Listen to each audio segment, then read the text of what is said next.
Oba, oba, oba! Estamos de volta aqui, agora com a aula para terminar a Era Vargas, certo? Vamos pegar aí do Plano Cohen, que é o finalzinho do governo constitucional do Vargas, né? E é o que dá toda a possibilidade para ele se manter aí no Estado Novo, que é a ditadura do Vargas, certo? Então vamos lá, rapidinho, porque já falei que tem muita coisa para falar aí na aula 25 e nessa aula 26 também. Então vamos embora. Vamos lá, o que foi esse Plano Cohen? Olha só, rapaz, foi uma fake news, filho. Fake news é um negócio muito usado na política e principalmente muito usado por fascistas. Mas vamos lá. Plano Cohen foi um suposto plano comunista. Então o que houve aí? Né, o governo teria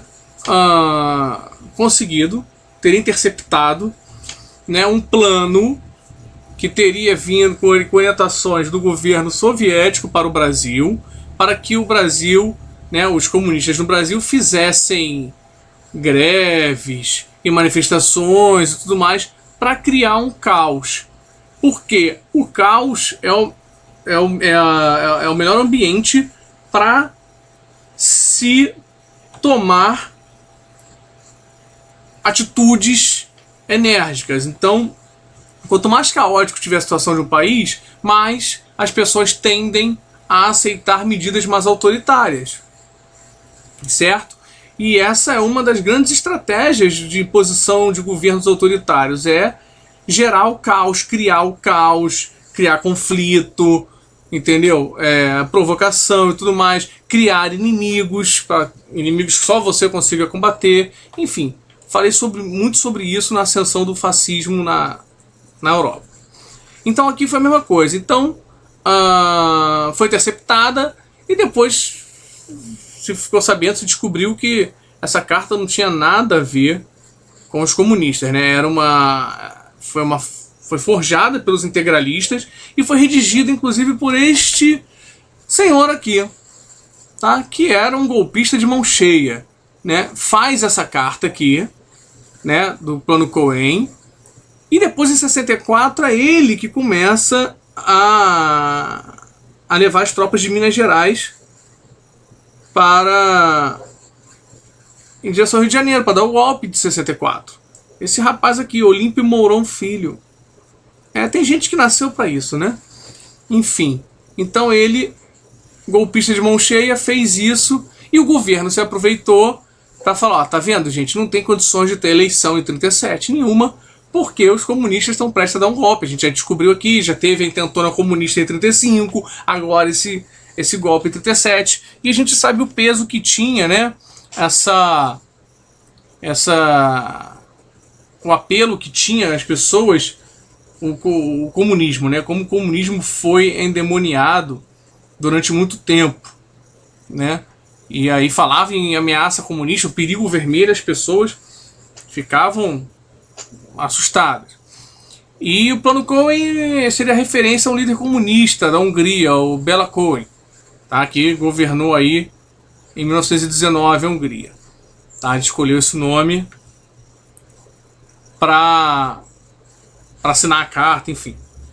Certo? Então, com isso aí, se utilizando desse Plano Cohen, o Vargas então consegue cancelar as eleições e permanecer no poder de forma ditatorial, né, de forma autoritária. E aí uma das principais medidas que ele faz no seu governo são a criação do Departamento Administrativo do Serviço Público, DASP, do DIP, de Imprensa e Propaganda, né, e consolida as leis de trabalho.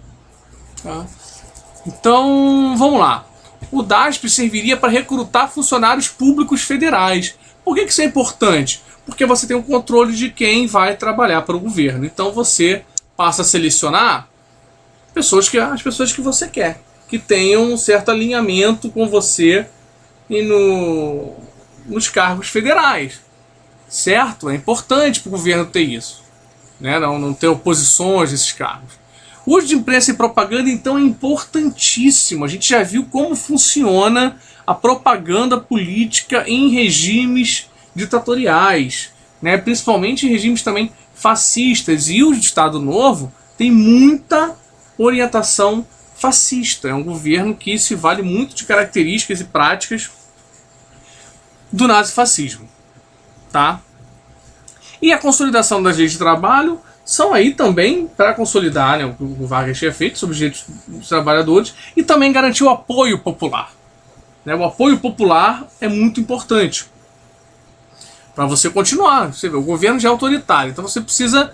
As pessoas têm que ter a percepção de que elas perderam liberdade, de que o governo é autoritário, mas que está dando jeito, que está funcionando.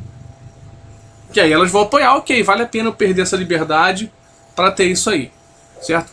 Eu não sei até que ponto as pessoas conseguem pensar nisso, mas algumas pessoas concordam com isso, né? Então, mas é preciso que você mostre resultados que façam que as pessoas acreditem que está funcionando. Daí você ter o controle da propaganda e da imprensa para poder manipular, né, positivamente para o teu lado. Na economia, o Vargas vai promover um nacionalismo econômico. Então, tudo que é nacional vai ser muito trabalhado, né? Então a gente tem aí, dentro desse nacionalismo econômico, a gente tem uma substituição de importações. O que é isso? Ao invés de importar produtos, o Brasil vai fabricá-los aqui. Mas não é porque o Brasil, pô, é bom pra cacete. Não por causa disso, necessariamente. Mas porque tá em guerra, né, cara? Não se esqueça que a gente tá falando aí que o Estado Novo começa em 37. No ano que começa a Segunda Guerra. E vai até 45, no ano que acaba. Então, se o Brasil não começasse a fabricar seus próprios produtos, ele não ia conseguir comprar porque os países não estão produzindo esses produtos nessa escala de exportação mundial. O esforço dos principais produtores está no esforço de guerra. Então o Brasil passa a produzir aqui. Uma medida importante que o Vargas toma é declarar o petróleo como patrimônio da União. Ou seja, o petróleo não é de quem acha, né? A gente vê alguns filmes dos Estados Unidos que o cara perfura lá o terreno dele, ele acha petróleo, aquele poço de petróleo é dele. No Brasil, não. Se você achar petróleo, ouro, diamante embaixo da tua casa, você provavelmente vai ter que sair da sua casa, com alguma indenização, provavelmente, porque aí o governo é que é proprietário dessas riquezas minerais e subterrâneas, né? Então, o petróleo é uma riqueza do Brasil, então isso afasta qualquer empresa internacional, estrangeira, de vir aqui explorar o petróleo, né? E depois o Brasil começa, então, a investir também em indústrias de base. Eu já comentei isso, se eu não me engano, numa outra aula com vocês. A indústria de base é aquela que serve de base para todas as outras. Então, energia, aço, ferro, minério, isso tudo é energia é indústria de base, que elas formam a base de todo o resto da indústria. Então, cria-se a CSN, que é a Companhia Siderúrgica Nacional, a Hidrelétrica de São Francisco, a Vale do Rio Doce, que é uma grande mineradora, né? Que recentemente entrou aí para os noticiários por causa do rompimento da barragem da Vale lá em Brumadinho, né? Uma outra barragem também que rompeu outro dia. Então são empresas importantes nesse sentido.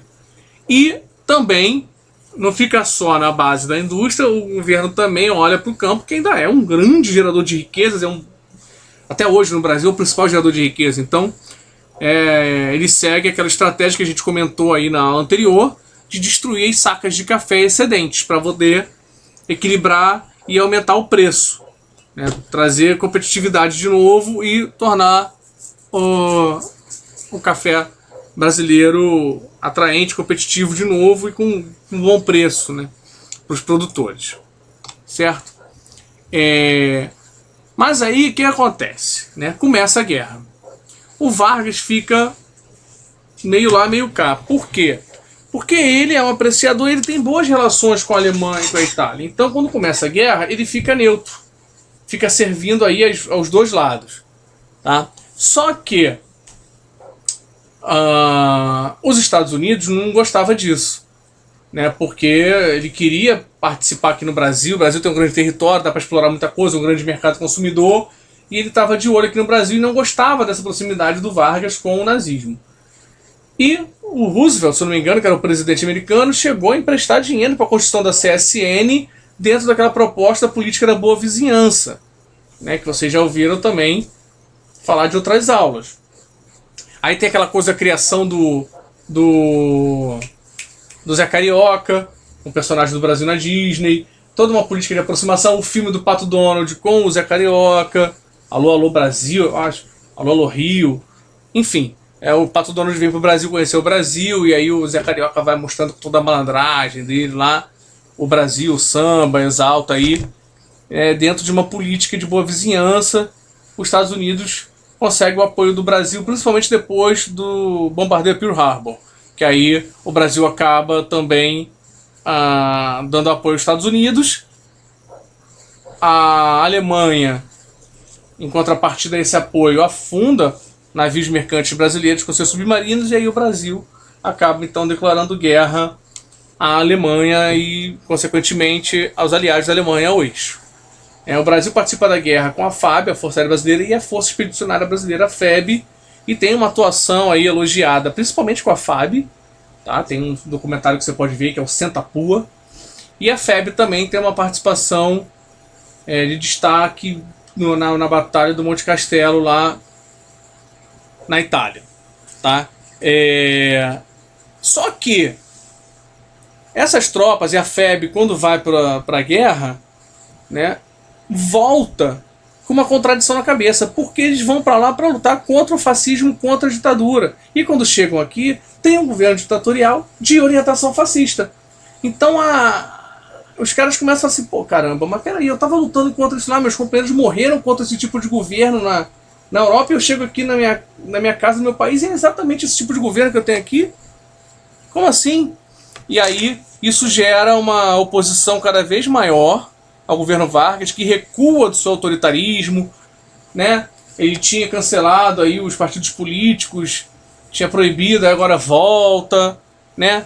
E vai recuar de várias medidas autoritárias. Ele termina com o DIP, enfim, vai recuar com o seu autoritarismo, e ao liberar esses partidos eles vão se articular novamente. E começa toda uma pressão e uma campanha para se ter eleições para que o Vargas saia do poder e a coisa flua, né? E o Brasil siga na legalidade, na democracia, né?